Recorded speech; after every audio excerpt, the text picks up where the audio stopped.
Maganda yung trato niya sa'yo, actually guys, 'no. Itong sinasabi natin na alam ko ang iyong halaga para dun sa person mo, parang ikaw yung Miss Universe, Mr. Universe, depende kung anong gender niyo mga kapiksi, kahit anong gender puwede.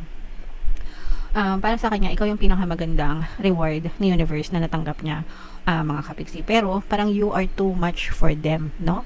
Too much to handle, ika nga. Parang ibig sabihin parang hindi niya ikaw kayang i-handle, um, hindi niya kayang ibigay yung mga demands mo.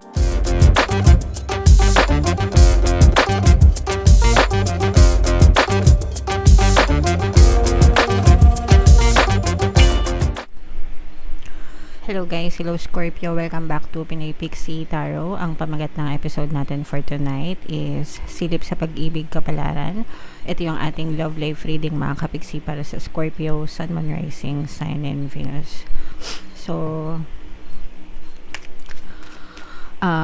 kapag love reading guys, pwedeng ma-pick up yung energy nyo, pwedeng ma-pick up yung energy ng person nyo, pwedeng magkabaliktad yung roles mga kapiksi. If in case hindi kayo naka-resonate, try nyong panoorin yung video dun sa zodiac sign ng person nyo. Baka nandun yung energy nyo guys. So, eto mga kapiksi, no, ito yung mga mensahe sa inyo ng inyong partner o specific person. Pagod na siya guys, no? Sabi niya, pagod na ako, pero hindi ka maalis sa isip niya, hindi kita maalis sa isip ko. Alam ko ang iyong halaga. So, in short, mga kapiksi, may mga pinagdadaanan kayo sa relasyon nyo. Pwedeng hiwalay na kayo, pwedeng ghosted kayo, no contact, pwedeng in a relationship pa kayo, pero meron kayong gap, mga kapiksi. Pero nararamdaman ko dito yung hindi nag-uusap, no? And yung reason ng hindi pakikipag-usap is because yung person mo pagod na sa mga endless fights nyo, sa mga pag-aaway na paulit-ulit, yung mga issues na hindi nare-resolve, no? Yun yung mga dahilan ng pagka-pagod ng person nyo, mga kapiksi. But palagi kayo nasa isip nila guys, no? Especially pag pinapakinggan nyo yung pampabalisa subliminal natin, mga kapiksi, hindi talaga kayo maalis sa isip niyan kasi yung kaya nga ang nakalagay doon sa title mga kapiksi, 24/7, kasi literal na nilagay natin dyan is hindi talaga kayo maalis sa isip niya kahit natutulog sila, nasa panaginip nila kayo, pagkagising nila kayo yung naiisip nila, bago sila matulog kayo pa rin yung laman ng isip nila mga kapiksi. Kaya super effective talaga ng pampabalisa subliminal natin guys, okay? And alam ko ang iyong halaga, so alam niya yung worth mo, and parang umiiwas siya kasi parang hindi niya kayang ibigay sa'yo yung mga demands mo, yung mga hinihingi mo, no? Parang feeling ng person mo, he or she is not good enough for you, guys, okay? And dahil doon parang napapagod na rin siya, but at the same time hindi ka naman maalis sa isip niya, mga kapiksi. So ganun, meron ditong parang confusion sa side ng person mo kasi parang nararamdaman natin yung meron siyang sincerity sa pagmamahal sa'yo, but at the same time parang hindi niya kayang ipaglaban or panindigan yung love na yon, and he or she would rather let go para maiwasan na yun. Minsan kasi kapag pinatatagal pa yung relasyon, di ba, mas mahirap mag-move on, o kaya naman puro negative lang yung nangyayari. So may mga instance na mas mabuti pa na i-let go na lang, and just love the other person unconditionally, lalo na kung hindi mo naman mabibigay sa kanya yung hinihiling niya, okay? So ganun yung nararamdaman natin sa relasyon nyo guys. Comment down below if feeling nyo naka-resonate kayo dyan sa mga mensahe na yan. Tingnan natin, Scorpio, yung ganap sa love life nyo guys ngayong January. Shuffle natin to. Habang sinashuffle ko to, panoorin nyo muna yung video natin regarding sa ating paano mag-manifest ng abundance video course. Kapiksi, sawa ka na ba sa mga struggles at hirap sa buhay mo? Masipag ka ba at masikap sa buhay ngunit hindi ka pa rin umaasenso? Ilang beses ka na bang nag-attempt ng negosyo at nag-invest pero palagi ka pa rin nalulugi? Sa pagkakataon na ito ay maaaring may subconscious beliefs ka na nagiging balakid sa iyong pag-unlad at pagyaman. Introducing, paano mag-manifest ng abundance video course. Dito ay matututunan mo ma-overcome ang mga balakid mo para tuluyan ka ng umunlad, umasenso, sumagana, maging matagumpay, successful at maswerte sa iyong kabuhayan, pera, trabaho, negosyo, salapi at kaperahan ng bonggang-bongga. Dali, mag-send na ng email sa pinoypixie@gmail.com at simulan na ang iyong pagyaman ngayon. Alright, so sa lahat ng gusto mag-avail ng course guys, yung promo natin ngayong January, magbibigay tayo ng 10% discount until January 31 guys, kaya mag-avail na kayo. And meron din tayong another course, paano mawala ang third party at magkaroon ng harmonious na relationship para mawala yung mga kabit ng mga jowa nyo guys. 10% discount until January 31, avail nyo na guys. So, Scorpio, kayo ay na-represent ng Queen of Cups. Ito yung ating love energy, mga kapigsi. Meron ditong presence ng another water sign guys, Cancer, Pisces, Scorpio. Pwedeng may ganyan guys sa inyong natal chart or yung person nyo is water sign din, mga kapigsi. At saka earth sign pala, Capricorn, Taurus, Virgo. So, itong person mo guys, nanghahawak pa ito sa inyo mga kapigsi, no? Kumbaga parang hahawakan pa niya hanggang kaya niya, pero hindi rin maaalis or parang hindi rin nawawala sa kanya yung pagod. Parang na-stuck siya, mga kapigsi, no?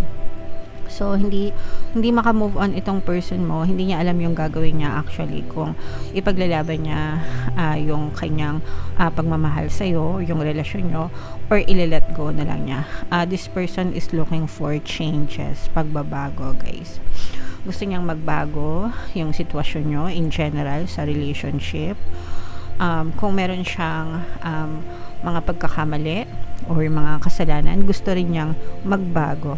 Maganda yung trato niya sa'yo actually guys, no? Itong sinasabi natin na alam ko ang iyong halaga para dun sa person mo, parang ikaw yung Miss Universe, Mr. Universe, depende kung anong gender nyo mga kapigsi, kahit anong gender pwede.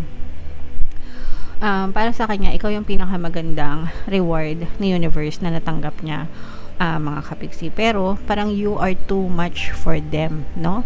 Too much to handle, ika nga. Parang ibig sabihin, parang hindi niya ikaw kayang i-handle, hindi niya kayang ibigay yung mga demands mo, hindi niya kayang panindigan, yung mga ganun, mga kapigsi. Although nararamdaman din natin yung pag-e-effort guys, especially kung medyo may pagka control freak kayo guys, no? Kumbaga parang medyo parang nagiging sunod-sunuran sila sa inyo or hinahawakan nyo sila sa leeg and ayaw yun ng person nyo, mga kapigsi.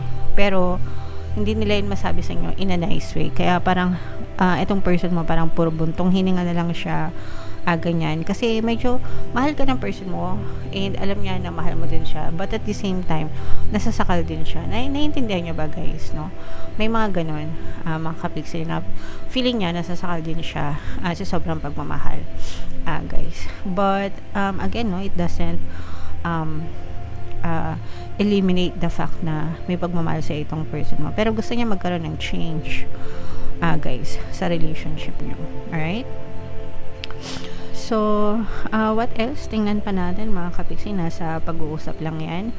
Mas maganda kung makapag-usap kayo nitong person mo. Magsisimula ulit kayo, no? Parang willing naman kayo na magsimula, mga kapigsi, dito sa relationship na to, no? Pero kailangan yung i-drop, no, yung mga patong-patong na issues. Kasi nga ito yung nagpapapagod sa inyo guys, no, or nagpapapagod dun sa person mo. Yung iba sa inyo pwedeng may trust issue din kasi kayo sa isa't isa, no? Pero may trust issue kayo sa isa't isa. And yun yung nagpapabigat dun sa relationship nyo. Kaya sinasabi nyo na pagod na ako kasi pwedeng masyadong maraming demands, hindi maibigay, tapos nagkakaroon ng trust issues, ganyan.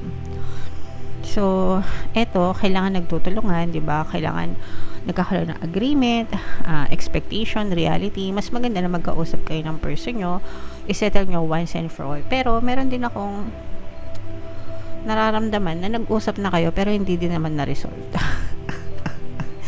Pwedeng nag-usap na rin kasi kayo no? Tapos paulit-ulit na lang din. Kada usap nyo, wala naman nangyayari. So, try and try. Usap pa rin mga kapigsi, no? Yeah, usap pa rin kung gusto nyo ituloy pa.